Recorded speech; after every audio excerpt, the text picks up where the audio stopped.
ಬಂಧುಗಳೇ ನಮಸ್ಕಾರ, ಹೇಗಿದ್ದೀರಿ ಎಲ್ರು? ಮಳೆ ನಿಂತರೂ ಮಳೆ ಹನಿ ನಿಲ್ಲೋದಿಲ್ಲ ಅನ್ನೋ ಹಾಗೆ ಬಿಗ್ ಬಾಸ್ ನಿಂತರೂ ಕೂಡ ಬಿಗ್ ಬಾಸ್ ಮೇಲಿನ ಚರ್ಚೆ ಮಾತ್ರ ಸದ್ಯಕ್ಕಂತೂ ಮುಗಿಯುವ ಹಾಗೆ ಕಾಣಿಸ್ತಾನೆ ಇಲ್ಲ. ಅದರಲ್ಲೂ ಕೂಡ ಬಿಗ್ ಬಾಸ್ ಅಂತ ಇದ್ದ ಹಾಗೆ ನಮಗೆ ತಕ್ಷಣ ನೆನಪಾಗೋದು ಅರವಿಂದ್ ಕೆಪಿ. ಬಿಗ್ ಬಾಸ್ ಟ್ರೋಫಿಯನ್ನ ಅರವಿಂದ್ ಕೆಪಿ ಗೆಲ್ಲಬೇಕಿತ್ತು, ಅರವಿಂದ್ ಕೆಪಿಗೆ ಮೋಸ ಆಯಿತು ಅಂತ ಸಾಕಷ್ಟು ದಿನಗಳಿಂದ ಚರ್ಚೆ ಆಗ್ತಾನೆ ಇದೆ.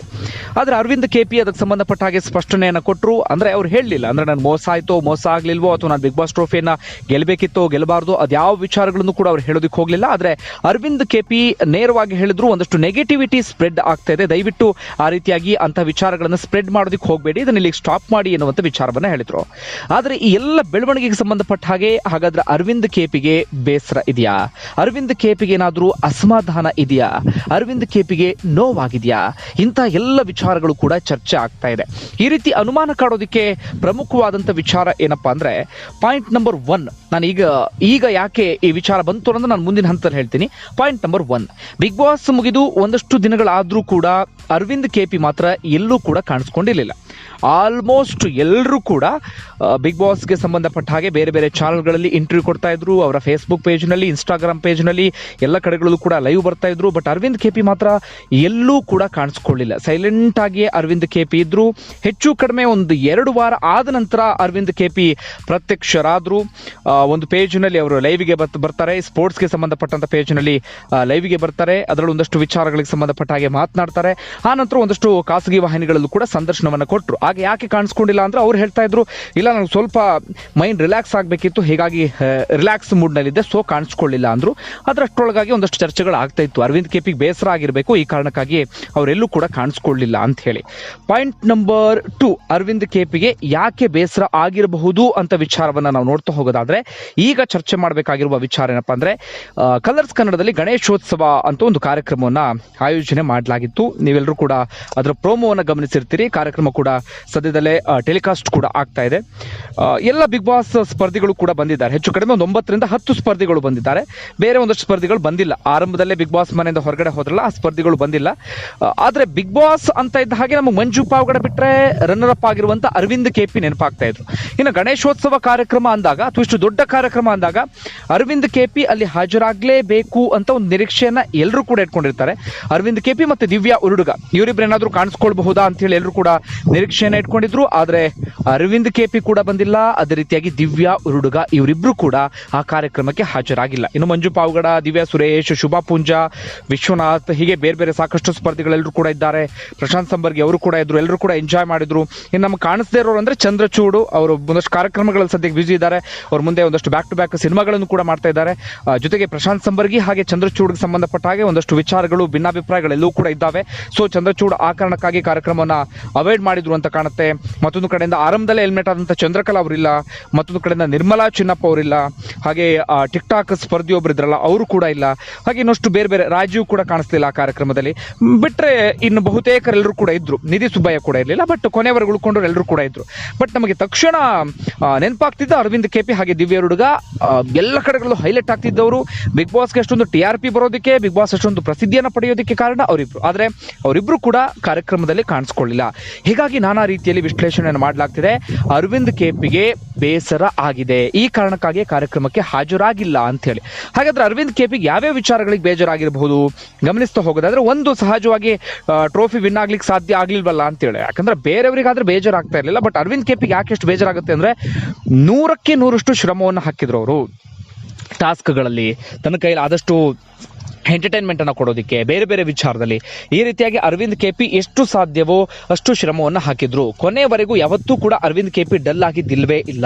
ಎಂಥ ಟಫ್ ಟಾಸ್ಕ್ ಬರಲಿ, ಎಂಥದ್ದೇ ವಿಚಾರಗಳು ಬರಲಿ, ಅರವಿಂದ್ ಕೆಪಿ ಅದರಲ್ಲಿ ಮುಂದಿರ್ತಾ ಇದ್ರು. ಬಿಗ್ ಬಾಸ್ ಅಂದ್ರೆ ಅರವಿಂದ್ ಕೆಪಿ, ಅರವಿಂದ್ ಕೆಪಿ ಅಂದ್ರೆ ಬಿಗ್ ಬಾಸ್ ಎನ್ನುವ ಹಂತಕ್ಕೆ ಹೋಗ್ಬಿಟ್ಟಿತ್ತು. ಅವರಿಗೆ ಎಂಟರ್ಟೈನ್ಮೆಂಟ್ ಫೀಲ್ಡ್ ಟಚ್ಚೇ ಇಲ್ಲ. ಆದ್ರೂ ಕೂಡ ತನ್ನ ಕೈಯಲ್ಲಿ ಎಷ್ಟರ ಮಟ್ಟಿಗೆ ಆಗುತ್ತೋ ಅಷ್ಟು ಎಂಟರ್ಟೈನ್ಮೆಂಟ್ ಕೊಡೋದಕ್ಕೆ ಪ್ರಯತ್ನವನ್ನ ಪಡ್ತಾ ಇದ್ರು. ಹೀಗಾಗಿ ಸೋತಾಗ ಸಹಜವಾಗಿ ಒಂದು ಬೇಜಾರಾಗುತ್ತೆ. ಈ ಕಾರಣಕ್ಕಾಗಿ ಅರವಿಂದ್ ಕೆಪಿಗೆ ಬೇಜಾರಾಗಿರಬಹುದು. ಜೊತೆಗೆ ಅರವಿಂದ್ ಕೆಪಿ ಅವರಿಗೆ ಗ್ಯಾಪ್ ಸಿಕ್ತಲ್ಲ, ಅಂದ್ರೆ ಕಂಟಿನ್ಯೂಸ್ಲಿ ಬಿಗ್ ಬಾಸ್ನಲ್ಲೇ ಇದ್ದಿದ್ರೆ ಈ ಫಸ್ಟ್ ಇನ್ನಿಂಗ್ಸ್ ಸೆಕೆಂಡ್ ಇನ್ನಿಂಗ್ಸ್ ಎನ್ನುವಂಥ ಚರ್ಚೆ ಇರದೇ ಇದ್ದಿದ್ರೆ ಅಥವಾ ಫಸ್ಟ್ ಇನ್ನಿಂಗ್ಸ್ ಸೆಕೆಂಡ್ ಇನ್ನಿಂಗ್ಸ್ ಅನ್ನೋದು ಇರದೇ ಇದ್ದಿದ್ರೆ ಅರವಿಂದ್ ಕೆಪಿ ಗೊತ್ತಾಗ್ತಿರ್ಲಿಲ್ಲ, ನಾನು ಎಷ್ಟು ಪ್ರಸಿದ್ಧಿಯನ್ನು ಪಡೆದಿದ್ದೇನೆ, ನಾನು ಎಷ್ಟರ ಮಟ್ಟಿಗೆ ಫೇಮಸ್ ಆಗಿದ್ದೇನೆ ಅನ್ನೋದು ಅವ್ರಿಗೆ ಗೊತ್ತಾಗ್ತಿರ್ಲಿಲ್ಲ. ಸೊ ಅವ್ರು ಸಹಜವಾಗಿ ರಿಸೀವ್ ಮಾಡ್ತಾ ಇದ್ರು, ಮಂಜು ಪಾವಗಡ ಅವರಿಗೆ ವಿನ್ ಆಗಬೇಕಿತ್ತು, ವಿನ್ ಆದ್ರು ಅಂತೇಳಿ. ಬಟ್ 43 ದಿನ ಗ್ಯಾಪ್ ಇತ್ತಲ್ಲ, ಆಗ ಅರವಿಂದ್ ಕೆಪಿ ಗೊತ್ತಾಯ್ತು, ನಾನೇ ಬಿಗ್ ಬಾಸ್ ಟ್ರೋಫಿಯನ್ನ ಎತ್ತಿ ಹಿಡಿಯುವ ಲಿಸ್ಟ್ನಲ್ಲಿ ಅಥವಾ ರೇಸ್ನಲ್ಲಿ ಪ್ರಥಮ ಸ್ಥಾನದಲ್ಲಿ ಇದ್ದೇನೆ ಅಂತ ಹೇಳಿ. ಸೊ ಈ ಕಾರಣಕ್ಕಾಗಿ ಅರವಿಂದ್ ಕೆಪಿಗೆ ಒಂದು ಹರ್ಟ್ ಆಗಿರಬಹುದು. ಇನ್ನೊಂದು ವಿಚಾರ ಏನಪ್ಪಾ ಅಂದ್ರೆ, ಇವೆಲ್ಲ ವಿಚಾರಗಳಿಗೆ ಸಂಬಂಧಪಟ್ಟ ಹಾಗೆ ಪರಮೇಶ್ವರ್ ಗುಂಡ್ಕಲ್ಲು ಒಂದಷ್ಟು ವಾಹಿನಿಗಳಿಗೆ ಸಂದರ್ಶನವನ್ನು ಕೊಟ್ಟಿದ್ರು. ಆಗ ಮಾತನಾಡುವ ಬರದಲ್ಲಿ ಅವರು ಸ್ವಲ್ಪ ಪರಮೇಶ್ವರ್ ಗುಂಡ್ಕಲ್ ಕೂಡ ಸ್ವಲ್ಪ ಮಾತಿನ ಗೆರೆ ಅಂತಿರುತ್ತಲ್ಲ ಅದನ್ನು ದಾಟಿದ್ರು ಅಂತ ಕಾಣುತ್ತೆ. ಒಂಚೂರು ಅರವಿಂದ್ ಕೆಪಿ ಹಾಗೆ ದಿವ್ಯಾ ಹುಡುಗ ಅವರ ಮನಸ್ಸಿಗೆ ಬೇಸರ ಆಗುವ ರೀತಿಯಲ್ಲಿ ಒಂದಷ್ಟು ಸ್ಟೇಟ್ಮೆಂಟ್ ಅನ್ನು ಕೊಟ್ಟರು. ಅವರು ಪ್ರಥಮವಾಗಿ ಹೇಳಿದ್ದು, ಅರವಿಂದ್ ಕೆಪಿ ಯಾರಿಗೂ ಕೂಡ ಗೊತ್ತಿರಲಿಲ್ಲ, ನಾನು ಕರ್ಕೊಂಡು ಬಂದೆ, ಈ ಕಾರಣಕ್ಕಾಗಿ ಅರವಿಂದ್ ಕೆಪಿ ಎಲ್ರಿಗೂ ಕೂಡ ಗೊತ್ತಾದ್ರು ಎನ್ನುವಂಥ ಮಾತನ್ನ ಪರಮೇಶ್ವರ್ ಗುಂಡ್ಕಲ್ ಹೇಳಿದ್ರು. ಬಟ್ ಯಾರು ಕೂಡ ಅಂದ್ಕೊಂಡಿರಲಿಲ್ಲ ಪರಮೇಶ್ವರ್ ಗುಂಡ್ಕಲ್ ಅವರ ಬಾಯಿಂದ ಇಂಥದ್ದೊಂದು ಮಾತು ಬರುತ್ತೆ ಅಂತ ಹೇಳಿ. ಯಾಕಂದ್ರೆ ಅರವಿಂದ್ ಕೆಪಿ ತಕ್ಕ ಮಟ್ಟಿಗೆ ಪ್ರಸಿದ್ಧಿ ಪಡೆದಂತ ಕಾರಣಕ್ಕಾಗಿ ಬಿಗ್ ಬಾಸ್ ಮನೆ ಕರ್ಕೊಂಡು ಬಂದ್ರು. ಯಾರೋ ದಾರಿಲಿ ಹೋಗುವಂಥವ್ರನ್ನ ಯಾರು ಕೂಡ ಬಿಗ್ ಬಾಸ್ ಮನೆ ಕರ್ಕೊಂಡು ಬರೋದಿಲ್ಲ. ಜೊತೆಗೆ ಸಾಮಾನ್ಯ ಸ್ಪರ್ಧಿಗಳಿಗೆ ಎಂಟ್ರಿ ಕೂಡ ಇರಲಿಲ್ಲ ಈ ಸೀಸನ್. ಯಾರೋ ಸಾಮಾನ್ಯ ವ್ಯಕ್ತಿನ ಕರ್ಕೊಂಡು ಬಂದು ಬೆಳೆಸ್ಬಿಟ್ವಿ ಅನ್ನೋದಕ್ಕೆ. ಈ ಕಳೆದ ಸೀಸನ್ಗಳಾದ್ರೂ ದಿವಾಕರ್ ಅಂತವ್ರನ್ನ ಕರ್ಕೊಂಡು ಬಂದು ಬೆಳೆಸಿದ್ರು. ಹೌದು, ದಿವಾಕರ್ ಯಾರಿಗೂ ಗೊತ್ತಿರಲಿಲ್ಲ, ಇವರೇ ಕರ್ಕೊಂಡು ಬಂದು ಬೆಳೆಸಿದ್ದು. ಸಂಪೂರ್ಣವಾದಂತಹ ಹಕ್ಕು ಇವರಿಗೆ ಇರುತ್ತೆ. ಆನಂತರ ಬೇರೆ ಬೇರೆ ಒಂದಷ್ಟು ಜನ ಸಾಮಾನ್ಯ ಸ್ಪರ್ಧಿಗಳು ಕೂಡ ಬಂದಿದ್ರು ಬಿಡಿ, ಬಟ್ ದಿವಾಕರ್ ಅದರಲ್ಲಿ ಅತಿ ಹೆಚ್ಚು ಪ್ರಸಿದ್ಧಿಯನ್ನು ಪಡೆದುಕೊಂಡಿದ್ದು. ಇನ್ನು ಅರವಿಂದ್ ಕೆಪಿ ಹಾಗೆ ಇರಲಿಲ್ಲ. ಅವರು ನ್ಯಾಷನಲ್ ಲೆವೆಲ್ನಲ್ಲಿ ಮೋಟಾರ್ ರೇಸ್ನಲ್ಲಿ ಭಾರತವನ್ನ ರೆಪ್ರೆಸೆಂಟ್ ಮಾಡಿದಂಥವ್ರು, 17 ನ್ಯಾಷನಲ್ ಚಾಂಪಿಯನ್ಶಿಪ್ ಅನ್ನು ಗೆದ್ದಂಥವ್ರು, ಒಂದು ಅಂತಾರಾಷ್ಟ್ರೀಯ ಚಾಂಪಿಯನ್ಶಿಪ್ ಅನ್ನು ಗೆದ್ದಂಥವ್ರು ಅರವಿಂದ್ ಕೆಪಿ. ಒಂದಷ್ಟು ಜನರಿಗೆ ಗೊತ್ತಿತ್ತು, ಆದರೆ ದೊಡ್ಡ ವರ್ಗ ಗೊತ್ತಿರಲಿಲ್ಲ ಅಷ್ಟೇ. ಈ ಮಾಸ್ ವರ್ಗ ಗೊತ್ತಿರಲಿಲ್ಲ, ಕ್ಲಾಸ್ ವರ್ಗಕ್ಕೆ ಅರವಿಂದ್ ಕೆಪಿ ರೀಚ್ ಆಗಿದ್ರು. ಈ ಕಾರಣಕ್ಕಾಗಿ ಅರವಿಂದ್ ಕೆಪಿ ಅವರನ್ನ ಪರಮೇಶ್ವರ್ ಗುಂಡ್ಕಲ್ ಕರ್ಕೊಂಡು ಬಂದ್ರು, ಮೊದಲ ಪಾಯಿಂಟ್. ಹೀಗಾಗಿ ಪರಮೇಶ್ವರ್ ಗುಂಡ್ಕಲ್ ನನ್ನಿಂದಲೇ ಅರವಿಂದ್ ಕೆಪಿ ಅಂತ ಹೇಳಿದ್ದು ಬಹಳ ತಪ್ಪು ಅಂತ ಅನ್ಸುತ್ತೆ. ಇನ್ನೊಂದು ವಿಚಾರ ಏನಪ್ಪ ಅಂದ್ರೆ, ಅವರು ಅದನ್ನೇ ಮಾತಿನ ಮುಂದುವರೆದ ಇನ್ನೊಂದು ವಿಚಾರ ಹೇಳಿದ್ರು. ಅವರು ಅರವಿಂದ್ ಕೆಪಿ ಇಷ್ಟು ಪ್ರಸಿದ್ಧಿಯನ್ನ ಪಡೆದಿದ್ದೆ ಅಥವಾ ಅರವಿಂದ್ ಕೆಪಿ ಬಿಗ್ ಬಾಸ್ನಲ್ಲಿ ಇಲ್ಲಿವರೆಗೆ ಬರೋದಕ್ಕೆ ನಾನು ಕಾರಣ ಎನ್ನುವ ರೀತಿಯಲ್ಲಿ ಒಂದಷ್ಟು ಮಾತುಗಳನ್ನು ಹೇಳಿದ್ರು. ಬಟ್ ಇಲ್ಲ, ಅರವಿಂದ್ ಕೆಪಿ ಬಿಗ್ ಬಾಸ್ನಲ್ಲಿ 100ಕ್ಕೆ 100ರಷ್ಟು ಶ್ರಮವನ್ನು ಹಾಕಿದ್ರು. ಅದಕ್ಕೆ ಅವರು ಡಿಸರ್ವ್ ಇದ್ರು.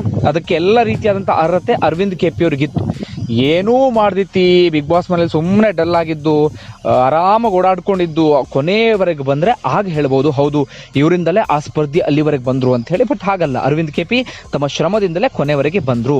ಆದರೂ ಕೂಡ ಅರವಿಂದ್ ಕೆಪಿ ಕೊನೆಗೆ ಬಿಗ್ ಬಾಸ್ನಲ್ಲಿ ಸೋಲನ್ನು ಕಾಣಬೇಕಾಯಿತು. ಈ ಕಾರಣಕ್ಕಾಗಿ ಅರವಿಂದ್ ಕೆಪಿ ಹೆಚ್ಚಾಗಿ ಆನಂತರ ಎಲ್ಲೂ ಕೂಡ ಕಾಣಿಸ್ಕೊಳ್ಳಿಲ್ಲ. ಈಗಲೂ ಕೂಡ ನೀವು ಅವರ ಸೋಷಿಯಲ್ ಮೀಡಿಯಾವನ್ನು ಗಮನಿಸಬಹುದು, ತುಂಬ ಏನು ಆ್ಯಕ್ಟಿವ್ ಇಲ್ಲ ಅವರು. ಬೇರೆ ಬೇರೆ ಪೇಜ್ಗಳಲ್ಲಿ ಲೈವಿಗೆ ಬರೋದು ಅಥವಾ ಇನ್ನೊಂದು ಅಂಥದ್ದೇನು ಕೂಡ ಅರವಿಂದ್ ಕೆಪಿ ಕಾಣಿಸ್ಕೊಳ್ತಾ ಇಲ್ಲ. ತಮ್ಮ ಪಾಡಿಗೆ ತಾವು ಸೈಲೆಂಟ್ ಆಗಿದ್ದಾರೆ. ಇನ್ನು ಸಹಜವಾಗಿ ಅರವಿಂದ್ ಕೆಪಿಗೆ ಏನಾದರೂ ಬಹಳ ಪ್ರಚಾರದ ಹುಚ್ಚಿದ್ರೆ, ನಾನು ಇನ್ನಷ್ಟು ಪ್ರಸಿದ್ಧಿಯನ್ನು ಪಡಿಬೇಕು ಅನ್ನೋದಿದ್ರೆ ಗಣೇಶೋತ್ಸವ ಕಾರ್ಯಕ್ರಮಕ್ಕೆ ಬರ್ತಿದ್ರು. ಅಂದರೆ ನನಗೆ ಎಂಟರ್ಟೈನ್ಮೆಂಟ್ ಫೀಲ್ಡಲ್ಲೇ ಮುಂದುವರಿಬೇಕು, ಅದೇ ನನಗೆ ಭವಿಷ್ಯ ಅಂತ ಅಂದ್ಕೊಂಡಿದ್ರೆ. ಬಟ್ ಅವ್ರು ಬರಲಿಲ್ಲ. ಸೊ ಅವ್ರದ್ದೇ ಆದಂಥ ಒಂದಷ್ಟು ಗುರಿಗಳು ಇದ್ದ ಹಾಗೆ ಕಾಣಿಸ್ತಾ ಇದೆ. ಬಟ್ 100ಕ್ಕೆ 100 ಸತ್ಯ. ನೀವೇನೇ ಹೇಳಿ, ಕಮೆಂಟ್ ಮಾಡುವಂಥವ್ರು ಒಂದಷ್ಟು ಜನ ಹೇಳ್ಬೋದು, ಹಾಗಿಲ್ಲ ಹೀಗೆ ಹೇಳ್ತಿದ್ದೀರಿ ಹಾಗೆ ಹೀಗೆ ಅಂತೇಳಿ. ಬಟ್ ಹೌದು, ಒಂದು ಅಸಮಾಧಾನ, ಒಂದು ನೋವು ಇದ್ದೇ ಇದೆ. ಕಾರಣ 100ಕ್ಕೆ 100ರಷ್ಟು ಶ್ರಮವನ್ನು ಹಾಕಿದ್ರು, ಬಟ್ ಶ್ರಮಕ್ಕೆ ತಕ್ಕ ಹಾಗೆ ಪ್ರತಿಫಲ ಸಿಗಲಿಲ್ಲ, ಟ್ರೋಫಿಯನ್ನು ವಿನ್ ಆಗ್ಲಿಕ್ಕೆ ಸಾಧ್ಯ ಆಗಲಿಲ್ಲ ಅನ್ನುವಂಥ ಒಂದು ಬೇಸರ ಅಂತೂ ಅರವಿಂದ್ ಕೆಪಿ ಇದ್ದೇ ಇದೆ. ನೀವೇನಂತೀರಿ? ಇದಕ್ಕೆ ನಿಮ್ಮ ಸಹಮತ ಇದೆಯಾ ಅಥವಾ ಇಲ್ಲಪ್ಪ ನೀನು ಹೇಳಿ ತಪ್ಪು ಅಂದರೆ ತಪ್ಪು ಅಂತಲೂ ನೀವು ಹೇಳ್ಬೋದು.